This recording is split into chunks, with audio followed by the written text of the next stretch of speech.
صوبائی وزیر خزانہ پنجاب مخدوم ہاشم جواں بخت نے کہا ہے کہ موجودہ حکومت خواتین کی تعمیر و ترقی اور معاشی خود مختاری کے لیے پالیسی سازی کی سطح پر اصلاحات متعارف کروا رہی ہے۔ بچیوں کی تعلیم کے لیے گھروں سے نزدیک تعلیمی اداروں کی موجودگی اور وظائف کی فراہمی کو یقینی بنایا جا رہا ہے۔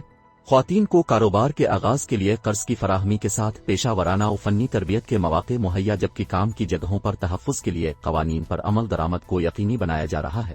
بجٹ کی تیاری سے لے کر مختلف شعبات میں پالیسی سازی کے عمل میں خواتین کی نمائندگی کو یقینی بنایا جا رہا ہے۔ پاکستان میں کام کرنے کی صلاحیت رکھنے والے افراد کی مجموعی تعداد کا ایک بڑا حصہ خواتین پر مشتمل ہے، جو ہماری جی ڈی پی کی شرح میں 30% اضافے کو یقینی بنا سکتی ہیں۔ تاہم اس کے لیے ضروری ہے کہ ہم جنسی امتیاز کو ختم کر کے انہیں تعلیم، فنی تربیت اور روزگار کے یکساں مواقع مہیا کریں، وہ ان کے کام کی جگہوں کو محفوظ بنائیں۔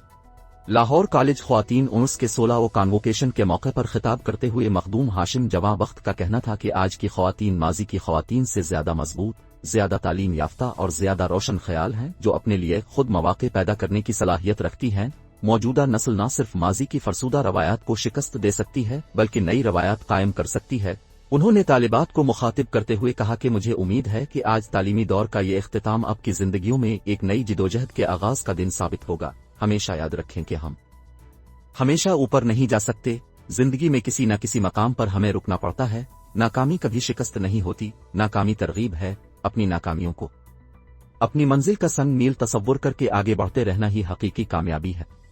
صوبائی وزیر نے یونیورسٹی سے فارغ التحصیل طالبات کے لیے نیک تمناؤں کا اظہار کرتے ہوئے کہا کہ یونیورسٹی میں آپ کا آخری دن ہمیشہ ایک خوشگوار یاد کی شکل میں آپ کے ساتھ رہے گا۔